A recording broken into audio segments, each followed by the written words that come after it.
In this video मैं Toyota Corolla Altis 1.6 और Honda BR-V को आपस में कंपेयर करूंगा।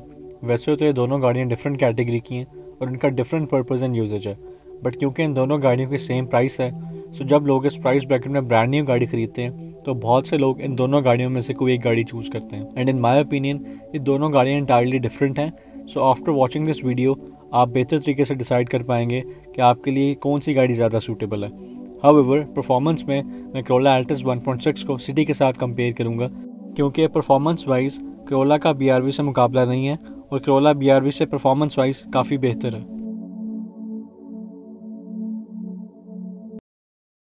होंडा ने पाकिस्तान में जून 2017 में होंडा BR-V को इंट्रोड्यूस करवाया और ये एक 7 सीटर MPV है, जिसका मतलब है कि होंडा ने डिफरेंट मार्केट को कैप्चर करने की कोशिश की है इस गाड़ी से। फर्स्टली इस गाड़ी का पर्पज़ ये है कि उन लोगों को टारगेट करना है जिनका फैमिली साइज़ बड़ा है और उन्हें एक 7 सीटर गाड़ी चाहिए। सेकेंडली होंडा ने इस गाड़ी में ग्राउंड क्लियरेंस को काफ़ी हाई रखा है, जो कि बहुत कम ही होता है कि होंडा की किसी गाड़ी की ग्राउंड क्लियरेंस बहुत अच्छी हो और जो पाकिस्तान के छोटे शहर हैं उसमें भी गाड़ी को ड्राइव किया जा सके। सो इन दो तरीक़ों से होंडा ने एक डिफरेंट मार्केट को कैप्चर करने की कोशिश की है। अक्टूबर 2019 में BR-V का एक फेसलिफ्ट आया था, जिसके बाद से होंडा BR-V के 2 वेरिएंट्स कर दिए गए हैं, जबकि पहले 3 वेरिएंट्स थे। अब जो 2 वेरिएंट्स आते हैं उसमें एक CVT वेरिएंट है जो S वेरिएंट है, जिसका हाई एंड वेरिएंट है, और सेकेंडली दूसरा वेरिएंट जो मैनुअल वेरिएंट है। जो हायर एंड वेरिएंट है CVT ट्रांसमिशन के साथ जो आता है, उसमें जो एडिशंस हैं उसमें alloy wheels, navigation system, upgraded interior, driver seat height adjuster, chrome door handles, fog lamps, rear chrome garnish शामिल हैं। रेयर क्रोम गार्निश जो कि होंडा BR-V के बैक साइड पे दी गई है वो सिर्फ और सिर्फ S वेरिएंट में दी जाती है, जबकि जो मैनुअल वेरिएंट है उसमें नहीं दी जाती। अगर प्राइस वाइज कंपेयर किया जाए तो Toyota Corolla 1.6 and Honda BR-V दोनों डायरेक्ट कंपेटिटर्स हैं। हाउएवर दोनों गाड़ियों को different purposes and different utility and different usages है। सो बाद में ड्राइव करते हुए मैं आपके साथ शेयर करूंगा किस बंदे के लिए कौन सी गाड़ी ज़्यादा सूटेबल है, जिसका मतलब है डिफरेंट प्रेफरेंस होने की वजह से डिफरेंट चॉइस होगी और किस बंदे के लिए कौन सी गाड़ी ज़्यादा सूटेबल है। लोकली मैन्युफैक्चर्ड गाड़ियों में मेरे ख्याल से सिर्फ 2 ही ऐसी गाड़ियाँ जो कि अभी भी वैल्यू टू मनी फील होती हैं even after the price increase, जिसमें होंडा BR-V और टोयोटा करोला 1.6 शामिल है। होंडा BR-V को वैल्यू टू मनी होने में एक जो मेजर कंट्रीब्यूशन है वो अक्टूबर 2019 में जो होंडा ने फेसलिफ्ट दिया था उसकी कंट्रीब्यूशन है, जिसकी वजह से गाड़ी का जो स्टैंडर्ड है वैल्यू टू मनी होने का उसको मेंटेन किया गया। Now let's see what's under the hood.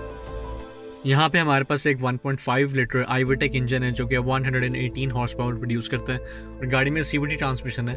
बाद में गाड़ी ड्राइव करते हुए मैं आपके साथ CVT ट्रांसमिशन के एडवांटेजेस एंड डिसएडवांटेजेस शेयर करूँगा।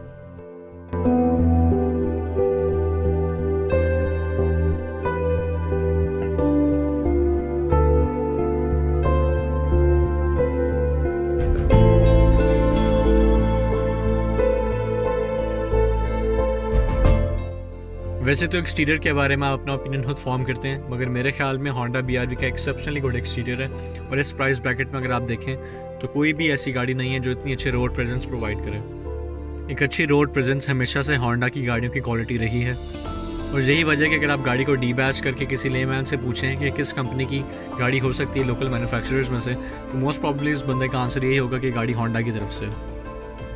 कमिंग टूवर्ड्स द साइड, गाड़ी में 16 इंच के अलॉय व्हील्स हैं और जो कंपनी फिटेड टायर्स हैं उनकी क्वालिटी कोई खास नहीं है। मेरे ख्याल से दिन के अलावा रात के टाइम में भी गाड़ी की जो रोड प्रेजेंस है वो बहुत अच्छी है और जो लाइट्स हैं गाड़ी की बहुत अट्रैक्टिव है। गाड़ी की जो ग्राउंड क्लियरेंस है वो 201 mm है, जिसका मतलब है car is extremely high from the ground. और एक डिसएडवांटेज ज़रूर है, जो गाड़ी की एंट्री एंड एग्जिट है वो बहुत डिफिकल्ट है और बूढ़े लोगों के लिए ये एक प्रॉब्लम भी हो सकती है। एक चीज़ जो आप गाड़ी में नोटिस करेंगे, गाड़ी की टूल किट एक कंपार्टमेंट के अंदर दी गई है बूट में राइट साइड पे। सेकेंडली गाड़ी की जो स्पेयर टायर है वो गाड़ी के नीचे दिया गया।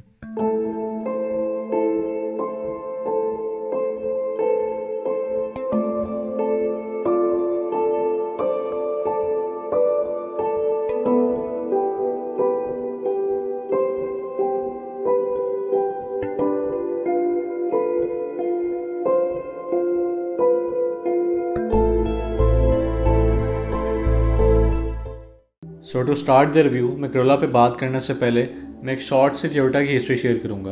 टोयोटा 1937 में एग्जिस्टेंस में आई थी। हाउएवर उससे पहले 1933 से टोयोटा ऑपरेशनल थी, बट एक रजिस्टर्ड ऑटोमोबाइल कंपनी नहीं थी। और उस टाइम पे 1934 में टोयोटा ने अपनी पहली प्रोडक्ट लॉन्च की थी जो कि एक इंजन था और उसके 2 साल बाद 1936 में टोयोटा ने डबल एस डैन लॉन्च की थी, जो कि टोयोटा की पहली पैसेंजर कार थी। हाउएवर ये गाड़ी एक फेलियर थी एंड ऑलमोस्ट उसके 20 साल तक कंपनी को कोई ख़ास सक्सेस नहीं मिली थी। 1957 में टोयोटा कोरोना लॉन्च हुई थी, जो कि कंपनी की पहली मेजर सक्सेस थी, और टोयोटा कोरोना के बाद 1966 में कोरोला लॉन्च हुई थी, जो कि कंपनी की सेकंड मेजर सक्सेस थी। इवन दो कंपनी को 20 साल तक कोई मेजर सक्सेस नहीं हुई थी, बट 1966 के बाद 1974 से लेकर अभी तक कोरोला दुनिया की टॉप सेलिंग गाड़ियों में नंबर 1 पर रैंक करती है। कोरोला की आज तक इन टोटल 12 जनरेशन आ चुकी हैं, और आज मैं जिस गाड़ी का रिव्यू कर रहा हूँ ये पाकिस्तान में 2014 में लॉन्च हुई थी। हाउएवर ये इंटरनेशनली 2013 में लॉन्च हो गई थी, क्योंकि मोस्टली लोग Altis 1.6 and Altis 1.8 CVT Grande में से कोई गाड़ी खरीदते हैं, तो उनके लिए फीचर्स एंड ऑप्शंस का डिफरेंस का पता होना ज़रूरी होता है। सो टू स्टार्ट, पहले मैं दोनों गाड़ियों के डिफरेंसेस शेयर करूँगा एंड आफ्टर दैट मैं एल्टिस 1.6 की डिटेल्स आपके साथ शेयर करूँगा। हाउएवर जो 2017 के फेसलिफ्ट के एडिशंस हैं वो मैं रिव्यू के सेकंड पार्ट में वाइल ड्राइविंग शेयर करूँगा। सो दोनों गाड़ियों में पहला exterior difference auto levelling headlights और बेहतर डिज़ाइन का है, जो कि एल्टिस 1.6 में मिसिंग है।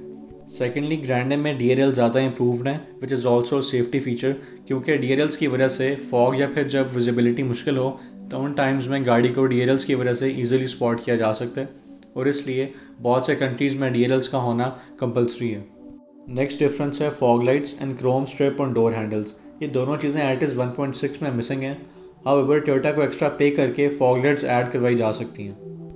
अदर देन दैट, साइड से एल्टिस 1.6 और एल्टिस 1.8 दोनों सिमिलर हैं, क्योंकि दोनों गाड़ियों में साइड स्कर्ट्स और लॉय व्हील्स दिए जाते हैं, बट इन डोर हैंडल्स की वजह से दोनों गाड़ियों को डिस्टिंग्विश किया जा सकता है। नेक्स्ट डिफरेंस है रिट्रैक्टेबल मिरर्स, और ये मुझे टोयोटा से बहुत ज़्यादा डिसअपॉइंटमेंट है कि गाड़ी ऑलमोस्ट 3.5 मिलियन के प्राइस ब्रैकेट में आ चुकी है, और इवन देन साइड मिरर्स को हाथ से बंद करना पड़ता है। इतनी बेसिक चीज़ जो कि 2020 में 35 लाख की गाड़ी में मिसिंग है।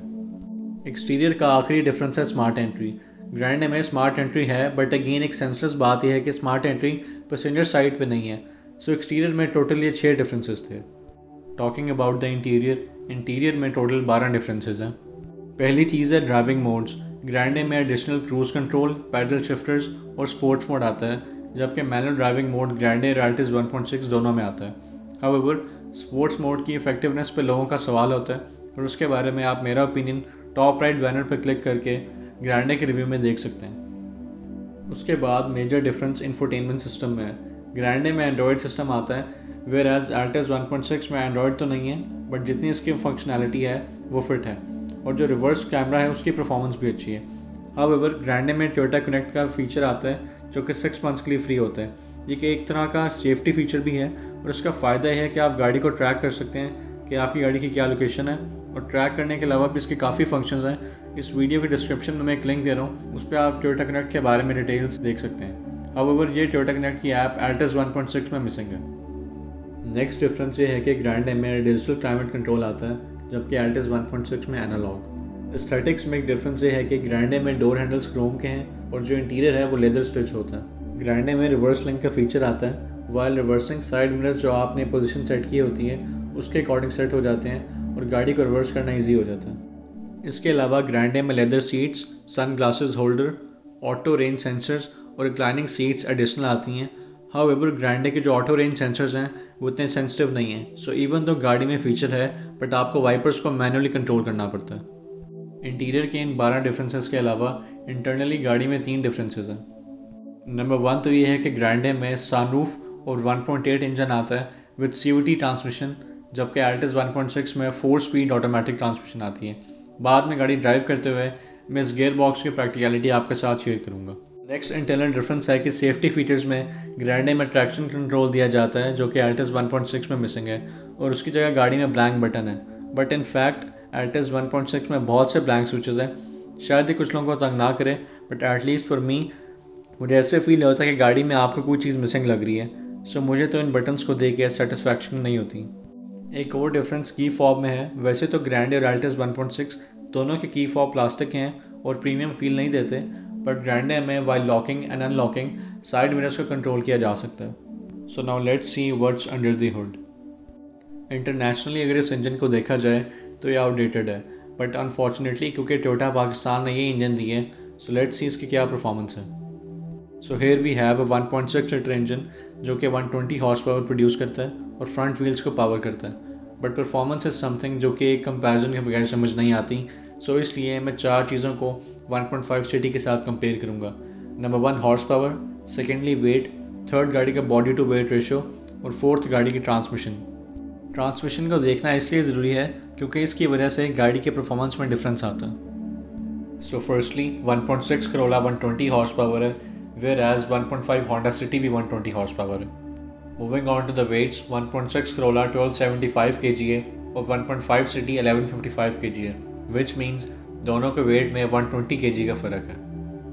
So for body to weight ratio हम सिंपली हॉर्स पावर को डिवाइड कर देंगे गाड़ी के वेट के साथ और इससे हमें पता चल जाएगा कि गाड़ी 1 kg को उठाने के लिए कितने हॉर्स पावर प्रोवाइड करती है। So after calculation Corolla 1.61 kg को लिफ्ट करने के लिए 0.094 हॉर्स पावर प्रोवाइड करती है, जबकि सिटी 1.5 0.103 हॉर्स पावर प्रोवाइड करती है। सो विच मीन्स सिटी का body to weight ratio Corolla से बेहतर है। और अगर आपको इन फिगर्स को अंडरस्टैंड करना थोड़ा मुश्किल हो रहा है तो आप इन्हें मल्टीप्लाई बाय 1000 कर सकते हैं और ये जो फिगर्स डिस्प्लेड हैं ये मल्टीप्लाई बाय 1000 के बाद हैं। पावर को डिलीवर करने के लिए ट्रांसमिशन का बहुत इंपॉर्टेंट रोल होता है। करोला में ऑटोमेटिक ट्रांसमिशन आती है जो कि सिटी के मुकाबले में आउटडेटेड है और सिटी की प्रोस्मेटिक ट्रांसमिशन गियर चेंज होने के इम्पैक्ट को कम कर देती है और फ्यूल एवरेज भी स्लाइटली बेहतर होती है। तो ये सारी फिगर्स को अगर रियलिटी में चेक किया जाए तो दोनों गाड़ियों के 0 to 100 में 1 सेकंड का फ़र्क है, जो कि in real time driver side से एक मेजर डिफरेंस फील होता है।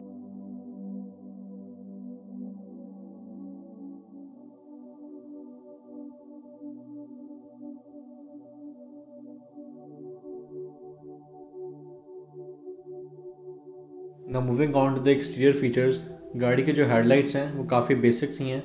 हाउएवर इनकी night visibility is fine, but ये जो लाइट्स हैं ये कोई ख़ास अपीलिंग नहीं है। हाउएवर टोयोटा इसे DRLs तो नहीं क्लेम करता, बट इनकी वेबसाइट पे इसे क्लियरेंस लैम्प कहा गया, बट स्टिल अगर DRLs होती तो ज़्यादा बेहतर होता। कमिंग टूवर्ड्स द साइड, गाड़ी में 16 इंच के अलॉय व्हील्स हैं। अलॉयज़ के अलावा गाड़ी में इंपोर्टेड योकोहामा के टायर्स आते हैं जो कि गाड़ी की राइड को कंफर्टेबल बना देते हैं क्योंकि बम्प्स के इम्पैक्ट को काफ़ी बेहतर तरीके से हैंडल करते हैं। गाड़ी में साइड स्कर्ट्स मौजूद हैं जो कि 1.6 और ग्रैंडे दोनों में आती हैं। गाड़ी में साइड स्कर्ट्स की वजह से जो गाड़ी की लुक है वो एनहांस हो जाती है और इसके अलावा इसका असल पर्पज़ ये होता है कि गाड़ी के साइड पे जो एयर प्रेशर आता है उसको कंट्रोल करना। और ये साइड स्कर्ट्स इस तरह काम करते हैं कि जो एयर प्रेशर होता है उसको गाड़ी के नीचे पुश कर देते हैं और एयर प्रेशर को कंट्रोल करते हैं। बट इस केस में 2 प्रॉब्लम्स हैं। नंबर 1, जो गाड़ी के साइड स्कर्ट्स हैं वो प्रॉपरली इस काम के लिए डिज़ाइन नहीं है और हाई ग्राउंड क्लियरेंस की वजह से गाड़ी में जो साइड स्कर्ट्स हैं वो प्रॉपर तरीके से अपना फंक्शन नहीं कर पाते।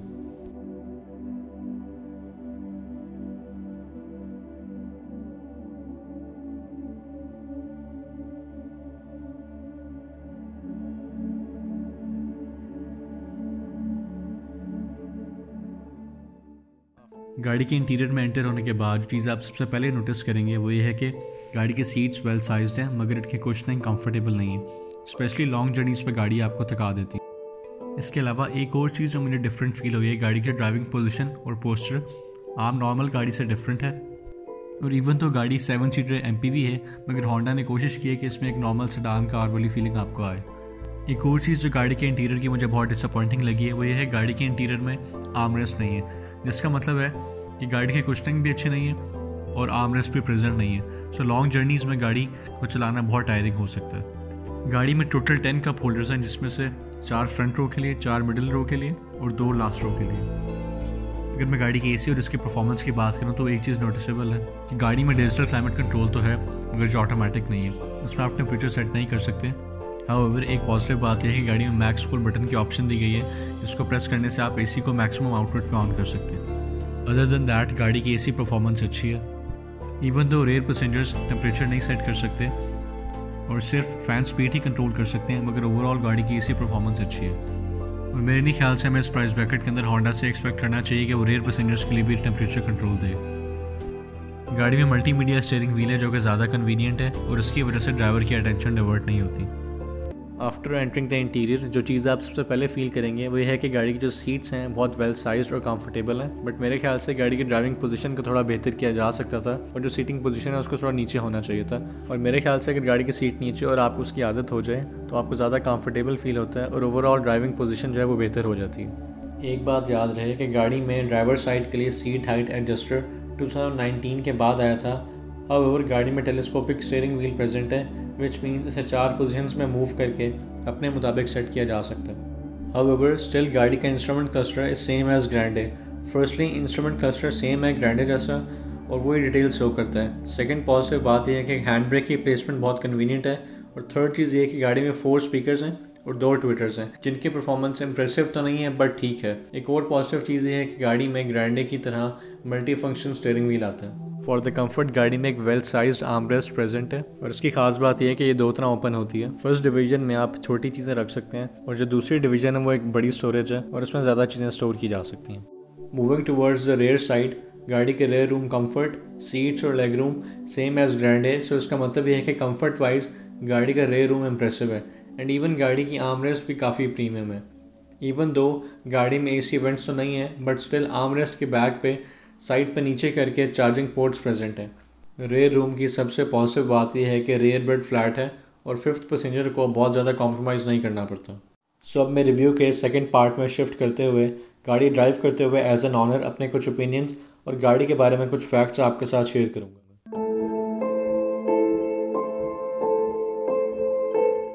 फर्स्टली मैं क्वेश्चन का आंसर करना चाहूँगा कि जिन लोगों ने BRV ली है, why they have purchased it and why still people are purchasing it. इस क्वेश्चन को आंसर करने के लिए मैं आपके साथ अपने कुछ ओपिनियंस शेयर करूँगा और मेरे ख्याल से इस क्वेश्चन का आंसर होंडा ने गाड़ी के नाम में खुद ही दे दिया है, जिसका मतलब है bold run about vehicle. Bold run about का मतलब है ऐसी प्रैक्टिकल एंड कन्वीनियंट ऑप्शन जिसका मार्केट में कोई कॉम्पिटिशन ना हो। कॉम्पिटिशन ना होने का मतलब ये नहीं है कि गाड़ी बहुत आउटस्टैंडिंग है, इसके लिए कोई कॉम्पिटिशन ही नहीं है, but in a way that जो गाड़ी जिस प्राइस ब्रैकेट में फॉल करती है 30 to 35 लाख, इस प्राइस रेंज में कोई ऐसी 7 सीटर गाड़ी नहीं है जिसकी स्पेस एंड कैपेसिटी बहुत अच्छी हो, उसकी AC परफॉर्मेंस बहुत अच्छी हो एंड फॉर अ 7 सीटर उसकी फ्यूल एवरेज भी काफ़ी बेहतर हो। इवन लगेज कैपेसिटी भी बहुत ज़्यादा कॉम्प्रोमाइज़ नहीं है और होंडा ने अपनी तरफ से लगेज को इंक्रीज़ करने के लिए गाड़ी के ऊपर एक रूफ रैक भी दिया गया। वो अलग बात है कि पाकिस्तान में किसी गाड़ी में मैंने यूज़ होते हुए नहीं देखा, बट फ्रॉम होंडा साइड उन्होंने गाड़ी को एक प्रैक्टिकल और एक कन्वीनियंट ऑप्शन बनाया है। सो अगर अब हम कंज्यूमर्स की साइड पे हैं तो जिस बंदे के फैमिली साइज बड़ा है उसे एक स्पेशियस गाड़ी चाहिए जिसमें लगेज भी अच्छा आ जाए, उसकी AC परफॉर्मेंस भी अच्छी हो और फ्यूल एवरेज भी डिसअपॉइंटिंग ना हो, तो उस बंदे के लिए गाड़ी बहुत सूटेबल है। और ये कुछ ऐसी रीजंस है जिस पे कोई बंदा भी कॉम्प्रोमाइज़ नहीं कर सकता गाड़ी लेते वक्त, स्पेशली अगर उसकी फैमिली बड़ी है। सो यही कुछ रीजंस हैं कि जिनकी वजह से आई हैव सीन दैट कि पीपल आर परचेजिंग BRV। और अगर हम थोड़ा सा और गौर करें तो जो बोल्ड का मतलब है गाड़ी की, अगर आप एक्सटीरियर गौर करें तो काफ़ी मेरे ख्याल में बहुत एग्रेसिव है और होंडा की तरफ से एक बहुत अच्छी एफर्ट है कि इस प्राइस ब्रैकेट के अंदर 30 से 35 लाख के दरमियान होंडा ने कितना अच्छा एक्सटीरियर प्रोवाइड किया। सो किस तरह की गाड़ी जिसका पाकिस्तान में कोई कॉम्पिटिटर नहीं है, तो ये जाहिर सी बात है कि गाड़ी सक्सेसफुल होनी ही थी। और मेरे ख्याल से कुछ लोगों के ओपिनियन में BRV बिल्कुल भी सक्सेसफुल नहीं हुई, बट मेरे ख्याल से अगर आप इस तरह देखें, ये एक सिटी या सिविक या करोला या इस तरह की एक रेगुलर गाड़ी नहीं है, ये एक 7 सीटर है। एक सिर्फ कुछ लोगों की प्रेफरेंस था।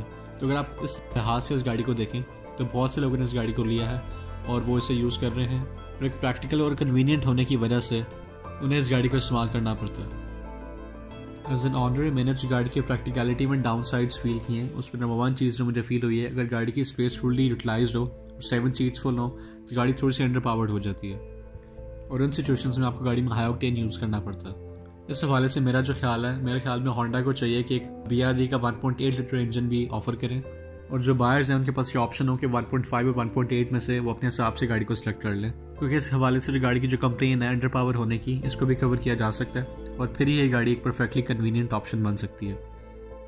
अक्टूबर 2019 में गाड़ी का एक फेसलिफ्ट आया था, जिसकी वजह से गाड़ी का जो यूनिक सेलिंग पॉइंट था कि गाड़ी एक 7 सीटर होने के साथ साथ वैल्यू टू मनी भी थी, इसको होंडा ने मेंटेन किया।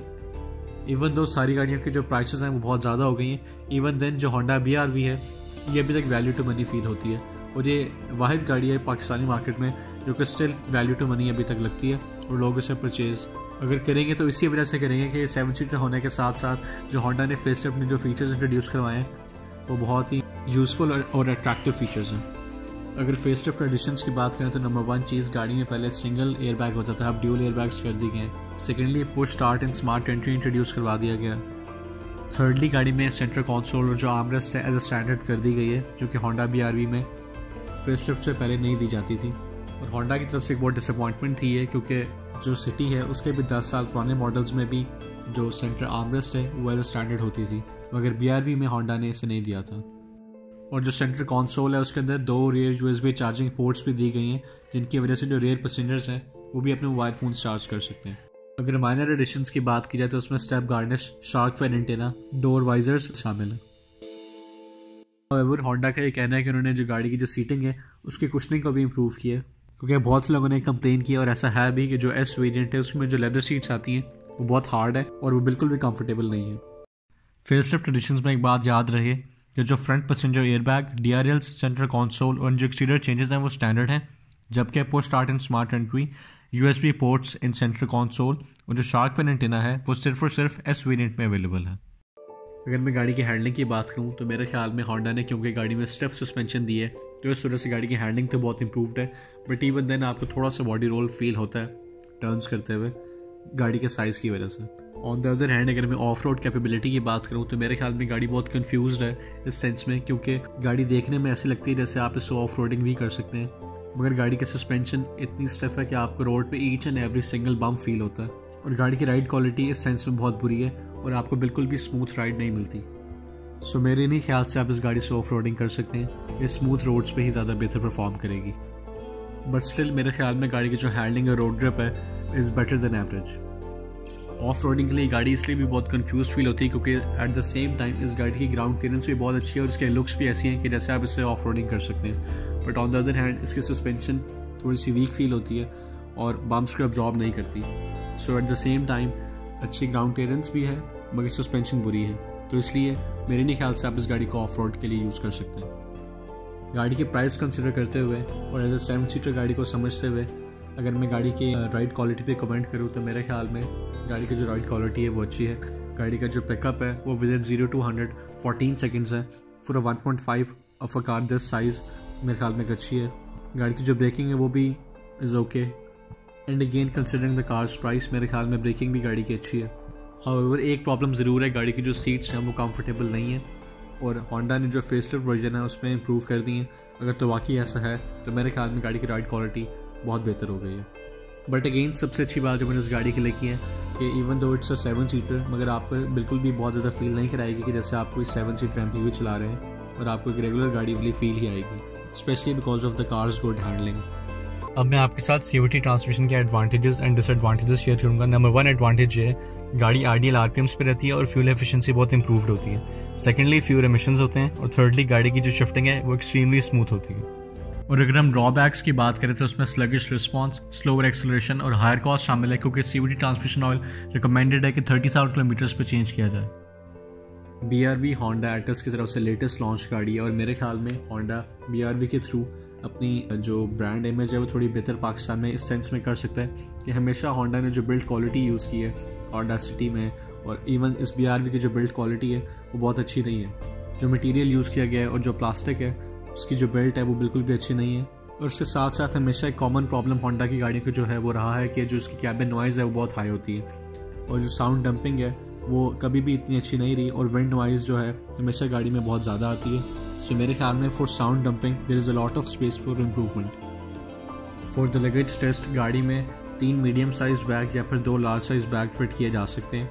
हाउएवर फ्रंट सीट्स फोल्ड करके लगेज कैपेसिटी को फर्दर इंक्रीज़ किया जा सकता है और जब ये सीट्स फोल्ड हो तो इसका मतलब है ट्रंक का साइज मल्टीप्लाई बाय 3 हो जाता है और इवन देन इसके बाद जो इससे अगली रो है उसे भी फोल्ड किया जा सकता है। फॉर द सेफ्टी फीचर्स गाड़ी में dual airbags, ABS brakes, immobiliser और एक सेफ बॉडी स्ट्रक्चर शामिल है। होंडा BRV का एक बिग प्लस पॉइंट ये है कि इसमें कोई नोन फॉल्ट नहीं है। हाउएवर क्योंकि होंडा की गाड़ी और पाकिस्तान में पूर क्वालिटी फ्यूल होने की वजह से हो सकता है आपको आफ्टर 30 to 40,000 किलोमीटर्स के बाद कैटालिटिक कन्वर्टर की सर्विस करवानी पड़े, जो आपको 2 से 3 हज़ार रुपये कॉस्ट कर सकता है। हाउएवर गाड़ी में एक प्रॉब्लम है जो कि मेरे ख्याल में होंडा एटलस का सेल्फ एक मैन्युफैक्चरिंग फॉल्ट है। गाड़ी का जो इंफोटेनमेंट सिस्टम है वो हमेशा की तरह एक जनरेशन पुराना है और बिल्कुल भी यूज़र फ्रेंडली नहीं है। अब मैं आपके साथ एक और अपना ओपिनियन शेयर करना चाहता हूँ जो कि तमाम गाड़ियों पे अप्लाई होता है। ये जो मैं आपके साथ मेंटेनेंस एसेंशियल शेयर कर रहा हूँ, अगर हम सिर्फ इन चीज़ों का ख्याल रखें तो कोई भी गाड़ी विदाउट एनी प्रॉब्लम बिल्कुल ईजिली 3 लाख किलोमीटर्स तक चल सकती है। और हमारे यहाँ पे पाकिस्तान में एक बहुत गलत ट्रेंड बना हुआ है, ये नई गाड़ी इन पुरानी गाड़ी।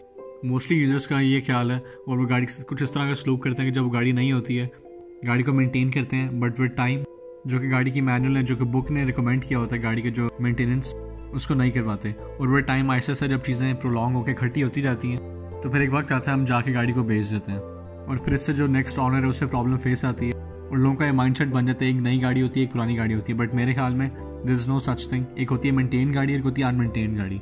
ख़ास तौर पे जो हमारी रेगुलर गाड़ियाँ हैं, सिटी, सिविक, करोला, ये तो ख़ास तौर पे ऐसी रिलायबल गाड़ियाँ मैन्युफैक्चरर ने जो बुक दी है, जो उसकी रिकमेंडेशंस दी हैं मेंटेनेंस की, अगर सिर्फ हम उनको ही फॉलो करें तो ईजिली विदाउट एनी प्रॉब्लम गाड़ियाँ 3 लाख किलोमीटर्स तक तो आराम से चल सकती हैं, इवन मोर।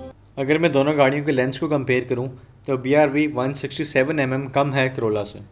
अगर मैं गाड़ी की फ्यूल एवरेज की बात करूं तो Honda BRV with in city 9 to 12 kilometres पर लीटर की एवरेज देती है और लॉन्ग पे 15 to 16 depending on the driving style and conditions.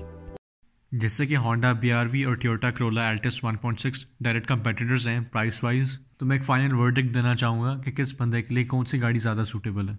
और मेरे ख्याल से अगर आपको 7 सीटर गाड़ी की और ज़्यादा स्पेस की ज़रूरत नहीं है तो टोयोटा करोला एक बेहतर ऑप्शन है। उसकी वजह यह है कि करोला की इंजन परफॉर्मेंस बेहतर है, वो ज़्यादा कंफर्टेबल है, उसकी सस्पेंशन ज़्यादा बेहतर और ज़्यादा ड्यूरेबल है। स्टेबिलिटी की अगर हम बात करें तो उसमें भी करोला स्लाइटली बेहतर है होंडा BRV से। सो वैसे तो होंडा BRV एक अच्छी गाड़ी है, मगर मेरे ख्याल से अनटिल एंड अनलेस आपको एक 7 सीटर गाड़ी की ज़रूरत है, आपको होंडा BRV पे नहीं जाना चाहिए, क्योंकि ओवरऑल उससे एक बेहतर ऑप्शन अवेलेबल है जो कि होंडा BRV की तरह वैल्यू टू मनी है और फीचर्स में भी कम्पीट करती है। अगर मैं गाड़ी को ग्रेड करूं तो मेरे हिसाब से गाड़ी A ग्रेड स्कोर करती है और S ग्रेड के लिए गाड़ी की ओवरऑल ड्राइव क्वालिटी बेहतर होनी चाहिए थी, जिसमें गाड़ी की सस्पेंशन इंप्रूव्ड होनी चाहिए थी, कंफर्ट बेहतर होनी चाहिए थी और इसके साथ साथ जब गाड़ी की फुल कैपेसिटी यूटिलाइज्ड हो और सारी सीट्स फुल हो तो तब भी गाड़ी की एक्सेलरेशन बेहतर होनी चाहिए थी।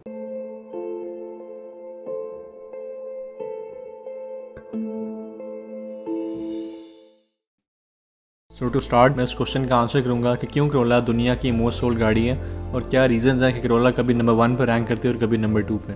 मैं इन रीजंस को प्रीवियसली अपने आर्टिस्ट ग्रैंडे के रिव्यू में शेयर कर चुका हूँ, बट इस रिव्यू में मैं करोला के एडिशनल रीजंस शेयर करूँगा कि क्यों पाकिस्तान में करोला को सक्सेस मिली।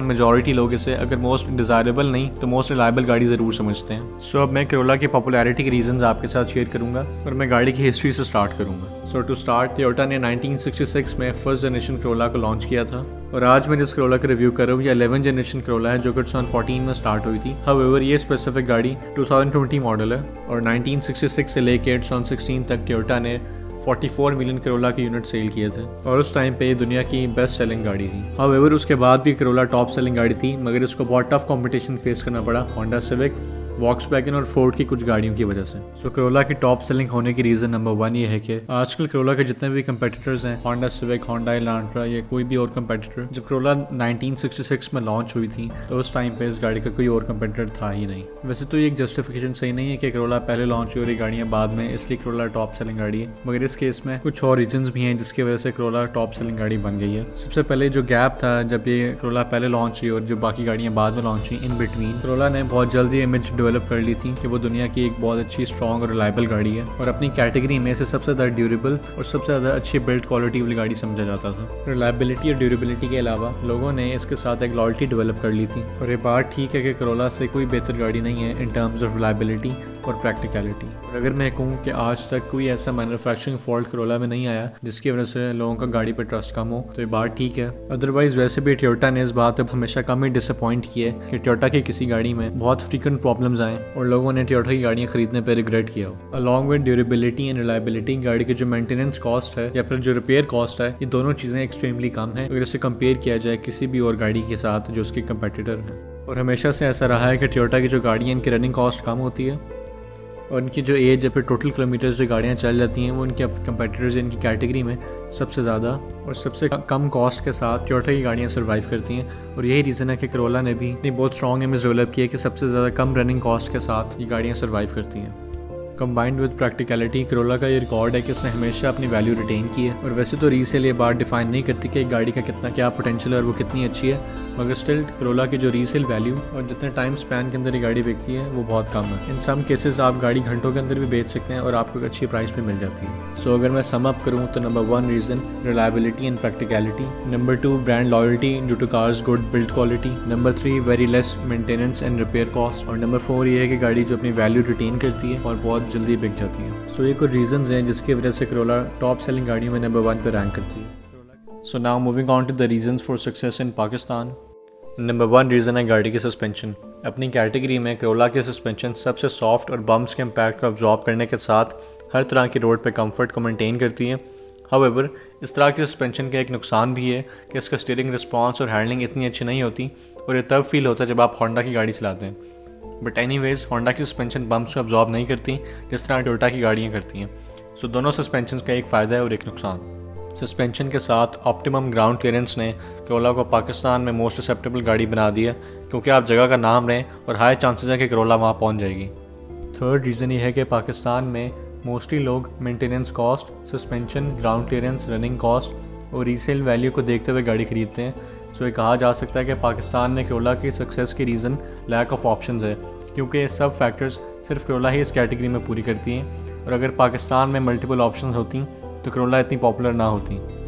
मूविंग ऑन, क्योंकि एक ओनर्स रिव्यू है, मैं गाड़ी की प्रैक्टिकलिटी के बारे में बात करूँगा, which include drive quality, engine performance, braking, stability, road grip, safety features, manufacturing faults, quality issues and the overall experience of keeping the car. So to start with drive quality and experience, पहली चीज़ है interior room comfort and visibility.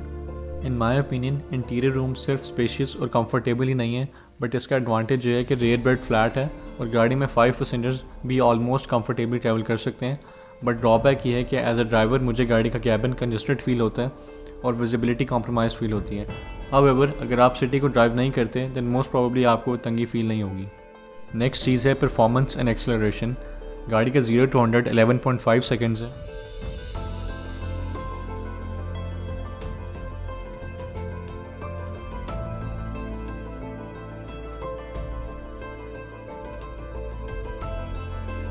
सो गाड़ी की acceleration तो fit है, however performance में 2 issues हैं।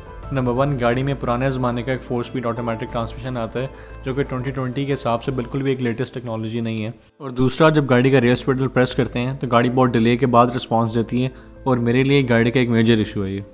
Again, अगर आप CVT ट्रांसमिशन से कंपेयर करते हैं जो कि ग्रैंडे और सिविक में आती है, तो आपको गेयर शिफ्टिंग में एक झटका फील होगा, और इस जर्क के अलावा ये 4 स्पीड ऑटोमेटिक एक आउटडेटेड होने की वजह से गाड़ी की fuel average up to the mark नहीं है, और इन सिटी ड्राइविंग आपको 9 से 12 की एवरेज मिलेगी, which is same as 1.8 CVT Grande. Normally अगर देखा जाए तो गाड़ी की फ्यूल एवरेज बहुत बुरी नहीं है, बट इन माई ओपिनियन अगर गाड़ी में CVT ट्रांसमिशन होती तो गाड़ी की ड्राइविंग एक्सपीरियंस भी बहुत बेहतर होना था, और जो फ्यूल एवरेज है वो भी आपको बहुत बेहतर मिल सकती थी। हाउएवर, गाड़ी के लॉन्ग रूट पर अराउंड 14 to 16 की फ्यूल एवरेज है। सो टू कंक्लूड, एक्सेलरेशन में 1.5 सिटी बेहतर है, बट परफॉर्मेंस में सिटी की ट्रांसमिशन बेहतर है, क्योंकि उसमें अप्रॉक्सिमेटिक ट्रांसमिशन आती है जो कि करोला की ऑटोमेटिक से बहुत बेहतर है, क्योंकि टेक्नोलॉजी वाइज ऑटोमेटिक ट्रांसमिशन एक ऑब्सोलीट हो चुकी है। सो सिटी की गेयर शिफ्टिंग भी ज़्यादा स्मूथ है और फ्यूल एवरेज भी स्लाइटली बेहतर है। करोला एल्टिस 1.6 की एक और नेगेटिव चीज़ ये है कि 2019 तक गाड़ी में सीट हाइट एडजस्टमेंट मिसिंग थी। सो ड्राइविंग पोस्चर एंड पोजीशन हर बंदे के लिए सूटेबल नहीं है। सो इन माय ओपिनियन ये गाड़ी का एक मेजर डिसएडवांटेज है, क्योंकि गाड़ी जितनी भी अच्छी हो, अगर गाड़ी को अपनी मर्ज़ी के पोजीशन के हिसाब से ड्राइव नहीं किया जा सकता तो गाड़ी की कंफर्ट हर बंदे के लिए सेम नहीं रहती। Coming back to the positive side, गाड़ी में विंड नॉइज़ बहुत कंट्रोल्ड है।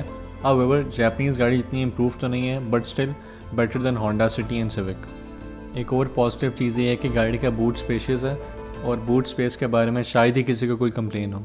2 और चीज़ें जो कि गाड़ी की नेगेटिव पॉइंट्स तो नहीं है, बट स्टिल स्ट्रॉन्ग पॉइंट्स भी नहीं है। नंबर 1 चीज़ है ब्रेकिंग परफॉर्मेंस, बुरी नहीं है बट मज़ीद बेहतर हो सकती है। Similarly road grip and stability तमाम पिछले करोला के मॉडल्स के मुकाबले में बेहतर है, but still high speed handling बहुत कमज़ोर है, और हाई स्पीड पे गाड़ी को चलाना थोड़ा डेंजरस भी हो सकता है।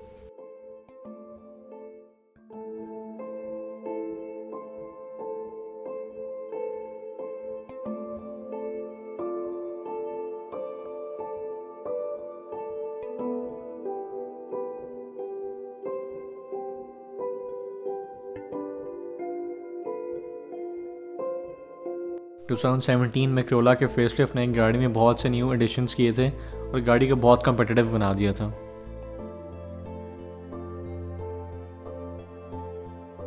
अगर मैं गाड़ी के सेफ्टी फीचर्स की बात करूं तो गाड़ी में 2 airbags, ABS plus CBD brakes और इमोबिलाइजर दिया जाता है। इसके अलावा गाड़ी में child safety isofix seat add करने की ऑप्शन भी दी जाती है। और isofix stands for international standards organisation fix, so एक इंटरनेशनल स्टैंडर्ड है और इस बात पे टोयोटा पाकिस्तान को अप्रिशिएट करना चाहिए। अगर आप 2016 या 2016 से पहले की करोला खरीद रहे हैं तो आपको ये बात याद रहे, गाड़ी में इमोबिलाइजर मिड ऑफ 2016 के बाद दिया गया था और यही वजह है कि 2016 से पहले करोला बहुत ज़्यादा चोरी भी होती थी। इस टेक्नोलॉजी का पर्पज़ यह है कि road conditions, speed and loading के हिसाब से ब्रेक फोर्स को डिस्ट्रीब्यूट कर देता है, जिसकी वजह से व्हीकुलर कंट्रोल इंक्रीज हो जाता है। करोला की ब्रेकिंग में एक एडिशनल ब्रेक असिस्ट का फीचर आता है और यह डिटेक्ट करता है कि गाड़ी को इस सिचुएशन में हार्ड ब्रेकिंग की ज़रूरत है या फिर नहीं, और अगर ज़रूरत हो तो थोड़ी सी ब्रेक अप्लाई करने पे गाड़ी हार्ड ब्रेकिंग करती है और ये भी एक तरह का सेफ्टी फीचर है। एक बात याद रहे कि क्वालिटी इश्यूज़ और मैन्युफैक्चरिंग फॉल्ट्स डिफरेंट चीज़ें हैं। सो पहले मैं मैन्युफैक्चरिंग फॉल्ट्स की बात करूंगा। अगर करोला की बात की जाए तो गाड़ी में कोई मैन्युफैक्चरिंग फॉल्ट नहीं है। तो अगर करोला की क्वालिटी इश्यूज़ की बात करूं तो गाड़ी के इंटीरियर का एक ड्रॉबैक ये है कि इसका जो डैशबोर्ड है उसकी क्वालिटी इतनी अच्छी नहीं है और ये कुछ देर बाद आहिस्ता आहिस्ता डल हो जाता है। सेकंड क्वालिटी इशू ये है कि करोला का जो ट्रंक है उसकी प्लेसमेंट परफेक्ट नहीं होती। अगर आप गौर से देखें तो जो गाड़ी का जो रेयर है उसमें लाइट और ट्रंक की प्लेसमेंट आपको हर गाड़ी में डिफरेंट मिलेगी। और करोला के इस जनरेशन के अगर आप शुरू के यूनिट्स देखें तो आपको ऐसे लगेगा जैसे गाड़ी की डिग्गी सही तरह बंद नहीं है। तो अगर अब मैं गाड़ी को ग्रेड करूं तो इन माय ओपिनियन गाड़ी ए ग्रेड स्कोर करती है और इस ग्रेड के लिए गाड़ी की high speed handling, road grip और फ्यूल एवरेज को बेहतर होना चाहिए था। सो टू कंक्लूड, अगर मैं करोला एल्टिस 1.6 को चूज़ करूंगा या फिर किसी को रिकमेंड करूंगा तो 3 मेन रीजन्स की वजह से। Number 1 interior room comfort, secondly reliability और थर्ड गाड़ी की low maintenance cost and practicality due to its suspension.